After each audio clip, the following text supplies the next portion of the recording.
Logan's smug grin freezes the second my lawyer clears his throat and starts reading. We're all crammed into my parents' living room, the old brick house with the creaky floors and the floral couch that's been here since before I could drive. The TV is off for once. Football murmurs from another room where the younger cousins are pretending not to eavesdrop. My dad's rubbing the arm of his chair like he's trying to polish away his guilt. My mom keeps folding and unfolding the same tissue. Logan is sprawled on the edge of the love seat like he owns the place, one ankle resting on his knee, watch flashing under the lamp. He's already told half the family that everything is handled. He thinks this is a victory lap. Then my attorney sets a thick folder on the coffee table, slides an old, slightly yellowed document out, and says, "Let's start by reading the original will, the one your parents signed before any recent revisions were suggested."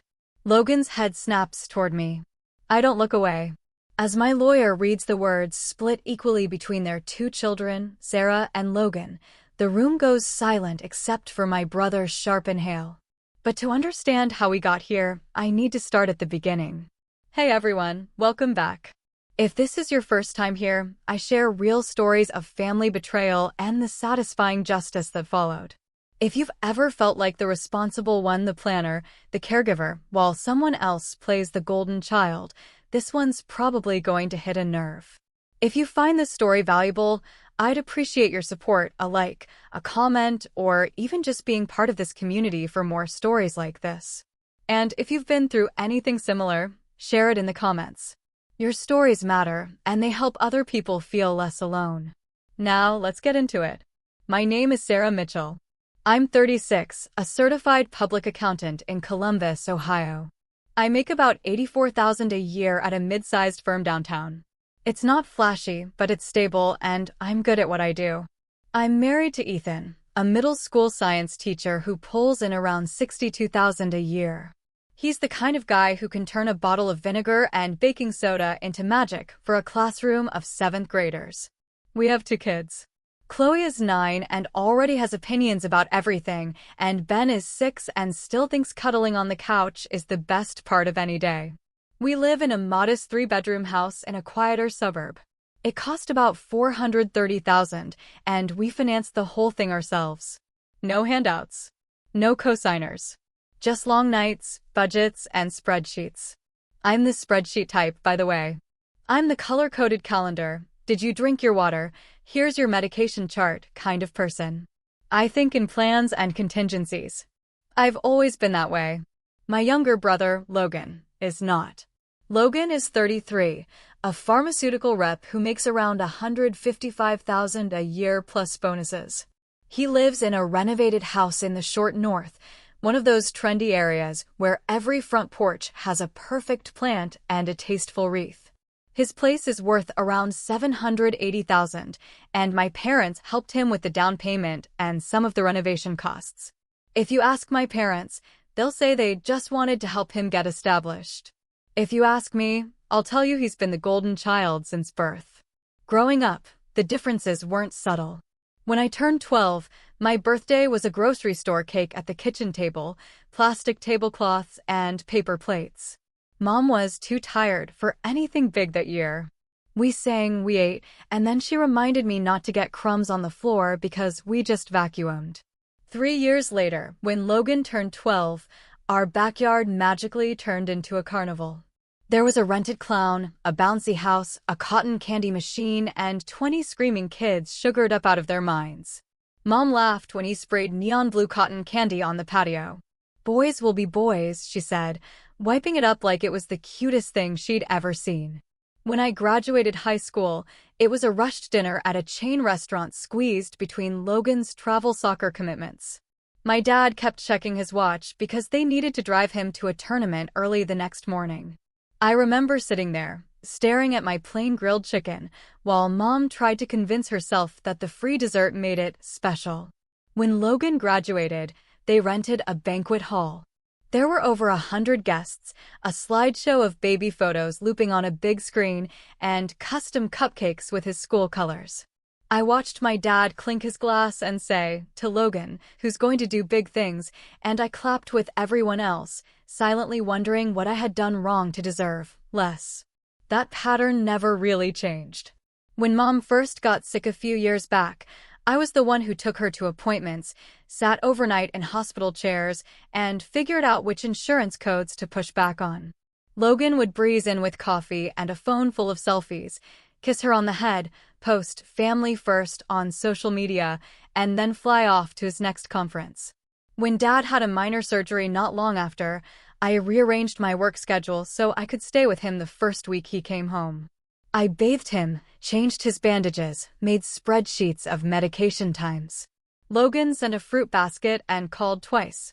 Mom bragged to everyone about how busy he is and how lucky they were that he'd taken time to send it. I kept telling myself it didn't matter. I had my own family, a career, a life. I didn't need to be the favorite. I just wanted fairness, or at least honesty. I didn't get either. The real breaking point started last Thanksgiving. My parents' brick house sits on the edge of German Village, with its narrow streets and old trees and a porch that creaks when you step on the second board from the left. It's not huge, but it's familiar. It smells like turkey, pumpkin pie, and the same scented candles my mom has used for years. That day, the dining room table was stretched to its limit, extended with folding tables, covered in mismatched tablecloths. We shoved chairs and stools wherever they'd fit. Kids were jammed shoulder to shoulder, craning to see the TV in the living room where a football game hummed in the background. After we finally made it through the turkey, stuffing, and the third round of my aunt asking when Ethan and I were going to try for just one more, someone mentioned dessert. Mom stood up to get the pies. Logan stayed seated. He picked up his wine glass and clinked it with a fork, the sound sharp over the chatter. Conversations dropped off, one by one. "So, quick update," he said, smiling like he was announcing a vacation. "Mom and Dad talked to an attorney. I'm going to be handling the house and investments when they're gone. It's just simpler if everything comes to me." For a second, I thought I'd misheard him. The room tilted just a little. I looked at my parents. My mom stared at the table. My dad cleared his throat, face flushing. "Logan lives closer. It just makes sense," Dad muttered. That was a lie. I live 20 minutes away. Logan lives maybe 10, depending on traffic. The difference is negligible. The real difference is that I show up to do the work, and Logan shows up to be seen. I forced a smile that felt like it might crack my face. "What does that mean, exactly?" I asked. "Everything comes to you?" Logan laughed a little too loudly. "Relax, sis. You've got your own family now. You don't need their house or money cluttering things up." He took a sip of wine, like he'd just told a joke. "I'll make sure you can visit for holidays if we don't rent this place out." Chloe, sitting next to me, went rigid. Her fork stopped halfway to her mouth. Ben's eyes bounced between us like he was watching a tennis match. In the kitchen later, while I helped rinse dishes, I heard Logan's voice drift in from the hallway. He was talking to our aunt. "We're shifting everything to me," he was saying. "Probably around the 450,000 mark with the investments. She's terrible with big decisions. It's better this way." She was me, the licensed CPA who had been managing budgets since she was a teenager. My aunt made some noncommittal hum. "What about Sarah?" she asked. Logan snorted. "She'll be fine. She doesn't need anything. Trust me." I stood there, hands in soapy water, listening to my own brother write me off like a line item on a spreadsheet. But that wasn't even the worst part. 3 days after Thanksgiving, on a gray Monday afternoon, I stopped by my parents' house to drop off a medication chart I'd made for Mom. She'd gotten confused about doses the week before, and I wanted something she could tape to the fridge. The house felt oddly quiet. No TV, no music, just the hum of the furnace. Mom was napping. Dad was in the back room dozing in his recliner. I tiptoed into the small home office off the hallway to find a notepad to label the chart. Their home office has always been cluttered: old bills, shoeboxes of photos, pens that may or may not work. I opened a drawer, bumped a stack of folders, and one slid onto the floor, papers fanning out. I crouched to gather them up, and that's when I saw it. 2 sets of documents, paper-clipped separately. The first was an older packet with slightly yellowed pages. At the top, last will and testament. My parents' names. A notarization stamp.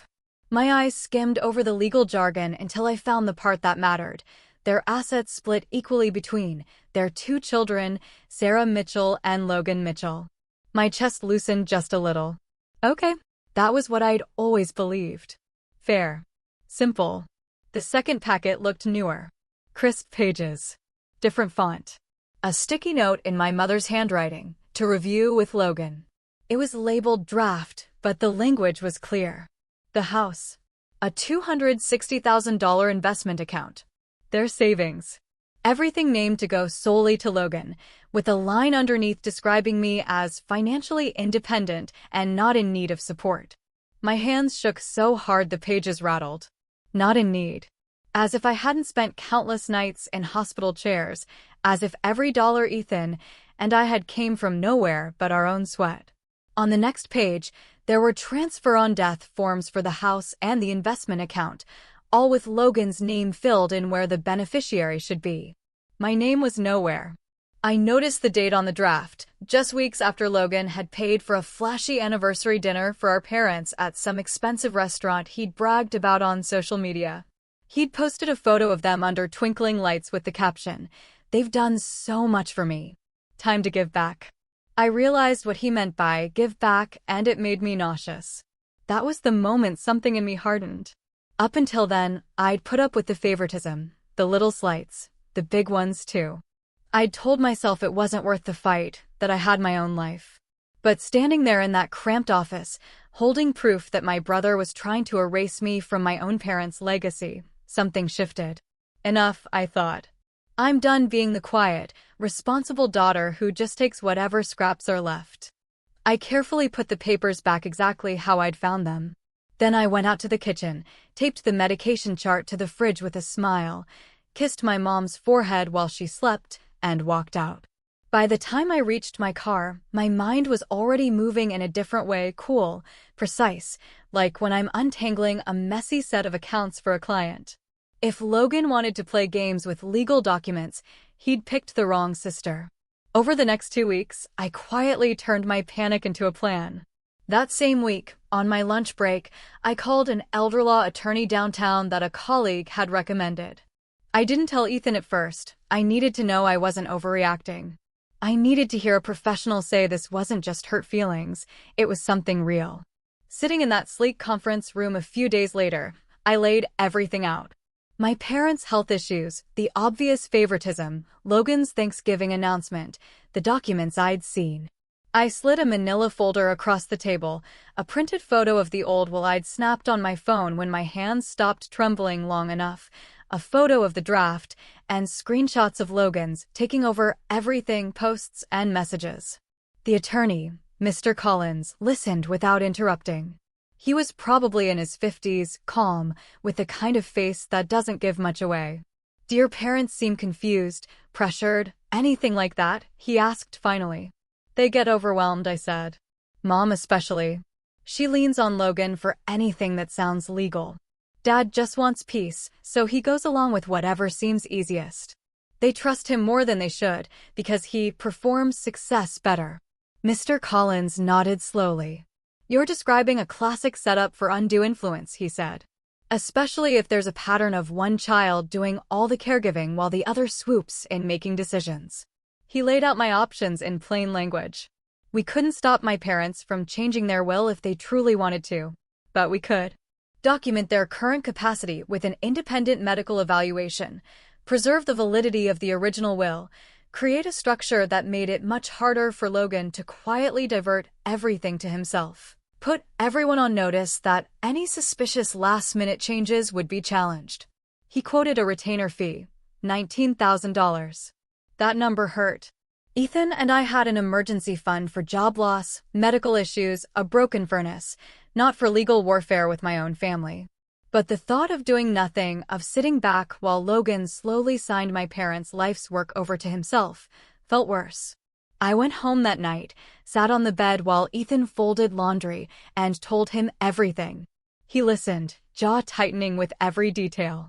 "He actually stood up at Thanksgiving and announced that?" he asked. "In front of the kids?" "Yeah," I said. "Like he was doing us a favor." Ethan set down a towel.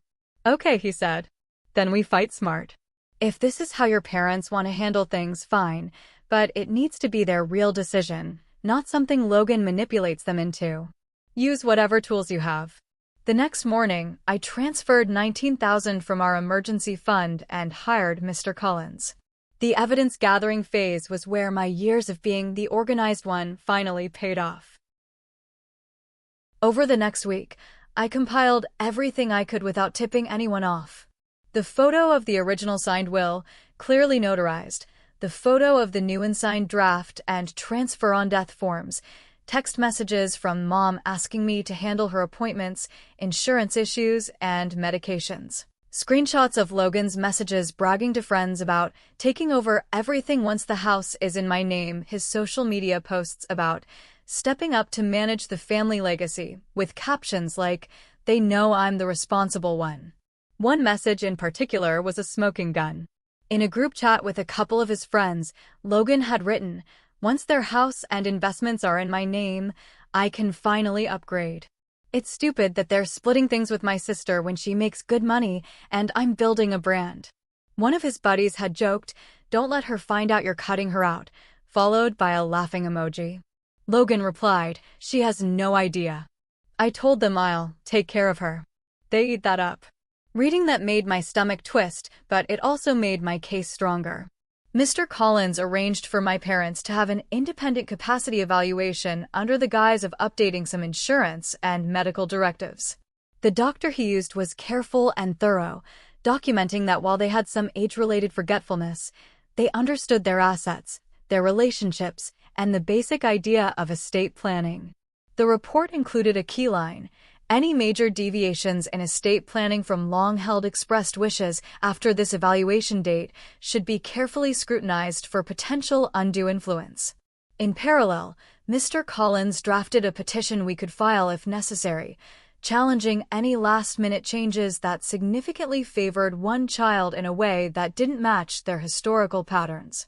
He also worked on a neutral family trust structure that would place the house and major investments into a trust, name both me and Logan as equal beneficiaries, assign co-trustee roles to both of us with clear rules, require any changes to be signed off by both children or, failing that, reviewed by the court. We weren't trying to disinherit Logan. We were trying to stop him from disinheriting me. As we worked, I stayed quiet in the family group chat. Logan sent photos of new suits, fancy dinners, and grind never stops posts. My parents sent heart emojis. I responded with simple things: photos of Chloe's school projects, updates on Mom's meds, reminders about appointments. Inside, I felt like a spring wound tighter every day. Within a few weeks, Mr. Collins had everything ready: the trust documents, the physician's report, and a formal letter explaining the risks of any one-sided changes. He suggested we present it not in a cold, intimidating office, but in my parents' home, with some extended family there. "People like your brother count on secrecy," he said. "They count on making decisions behind closed doors and then presenting them as a done deal. We're going to do the opposite. We're going to bring everything into the light." So when Logan suggested a little family dinner to go over some estate planning stuff a couple of months after Thanksgiving, thinking he was consolidating his win, I agreed.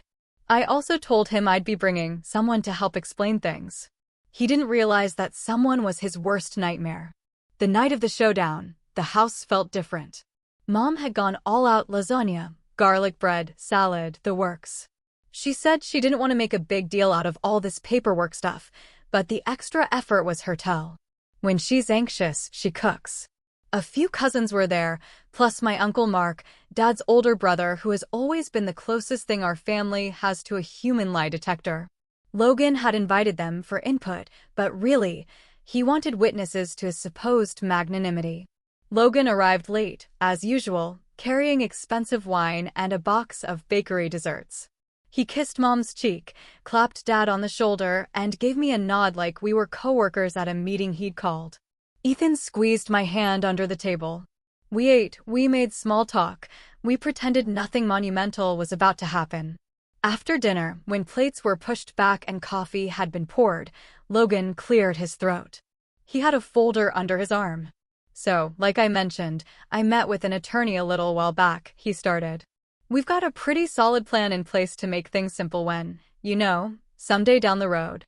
Mom flinched at the someday, but nodded. Dad stared at his coffee. We're going to shift the house and investments to me, Logan continued, so I can manage everything and make sure you're both taken care of. It'll avoid probate, keep things tidy. Less stress. Sarah has her own stuff going on, so it makes the most sense. He glanced around the room, seeking approval. A couple of cousins looked uncomfortable. My Uncle Mark raised an eyebrow. That's generous of you, Logan, Uncle Mark said dryly. And what's the plan for your sister in this scenario? Logan's jaw flexed. We've talked about that, he said, a little too quickly. I'll make sure she's okay. This is just paperwork. Titles and such. I let the silence sit for a beat. Then I spoke. Actually, I said, my voice steady, I brought someone who can explain an alternative option that protects everyone. Mom, Dad, this is Mr. Collins. He's an elder law attorney I've been working with. Logan's head whipped toward me. You hired a lawyer, he snapped. Yes, I said calmly. To make sure you aren't the only one handling things. Mr. Collins, who'd been sitting quietly near the doorway, stood and stepped forward with his own folder. The room's energy shifted. Mom's eyes darted between us. Dad's hand tightened around his mug. Mr. and Mrs. Mitchell, Mr. Collins said, his voice smooth, Sarah asked me to look at your existing estate documents. With your permission, I'd like to explain what you signed originally, and the options you have moving forward. Mom nodded hesitantly. Dad shrugged. Sure, he said. Let's hear it. Mr. Collins placed a document on the coffee table and slid his reading glasses on. This, he said, tapping the paper, is your original signed will. He read aloud the key section. All assets, including the primary residence and investment accounts, are to be split equally between their two children, Sarah Mitchell and Logan Mitchell. Logan shifted in his seat. We updated that, he said. That's old. Mr. Collins looked up mildly. You discussed updating it, he said. But the revised draft I saw was not signed. It has no legal effect at this time. He pulled out the second set of papers, the new draft, and the transfer on death forms. These documents, he continued, would have shifted your house and a $260,000 investment account solely to Logan, with no provision for Sarah. They describe Sarah as financially independent and not in need of support. My mom gasped. I didn't know it said that, she whispered, looking at Logan. You said you'd handle the details. Logan's face went blotchy. It's just wording, he said quickly. The lawyer said it was standard. And Sarah is fine. She and Ethan are doing fine. My Uncle Mark leaned forward. Logan, he said, did you tell your parents that this meant Sarah would receive nothing from the house or those investments? Logan opened his mouth, closed it, then forced a laugh. We were going to make separate arrangements, he said. This is just about avoiding probate. Mr. Collins didn't raise his voice, but the next part landed like a judge's gavel. The independent physician who evaluated you both recently, he said to my parents, noted that any major changes to your estate plan that significantly deviated from your long-stated wishes should be carefully scrutinized for undue influence. He took out a letter on official letterhead and read the line aloud. Logan's eyes widened. What evaluation? Dad asked, confused. The one your doctor did when you updated your medical directives, Mr. Collins said gently. He concluded that you are competent to make decisions, but also that sudden, drastic changes favoring one child over the other, especially when that child is deeply involved in arranging the documents, should be treated with caution. He flipped to another page. You have 2 adult children. Historically, you have expressed a desire to treat them equally. Shifting everything to one child without clear, independent reasoning could be interpreted as the result of pressure. Mom's hand flew to her mouth. We never wanted to cut you out, Sarah, she said, eyes filling. We thought Logan knew what he was doing. Logan's voice jumped an octave. This is ridiculous, he snapped. I was trying to make it easier for everyone. You think I want to be stuck managing this old house? I'm doing you a favor. That's not what your messages say, I said quietly. He turned on me. What messages? I pulled out my own folder. My hands were steady this time. These, I said, passing copies to Mr. Collins. He fanned them out on the table. One showed the group chat where Logan bragged, "Once their house and investments are in my name, I can finally upgrade." Another had, "It's stupid that they're splitting things with my sister when she makes good money." And the one that made Mom's face go white, "She has no idea." I told them I'll take care of her. They eat that up. The room went dead silent. My cousin shifted uncomfortably. My uncle let out a low whistle. Dad looked like someone had punched him. "Logan," Dad said slowly, "is that true?" "You said that." Logan flailed. "It was a joke," he insisted. "Come on, you know how guys talk." "This is out of context." "Is it out of context that you failed to tell them this plan would leave me with nothing?" I asked. "Is it out of context that you already picked out how you'd upgrade your own life with their assets?" He glared at me, breathing hard. "You've always been jealous," he snapped. "You make decent money, you married your nice little teacher husband, you've got your perfect little suburban life. You don't need this house or their money. I'm building something bigger." "And you were planning to build it on their backs," Uncle Mark said sharply.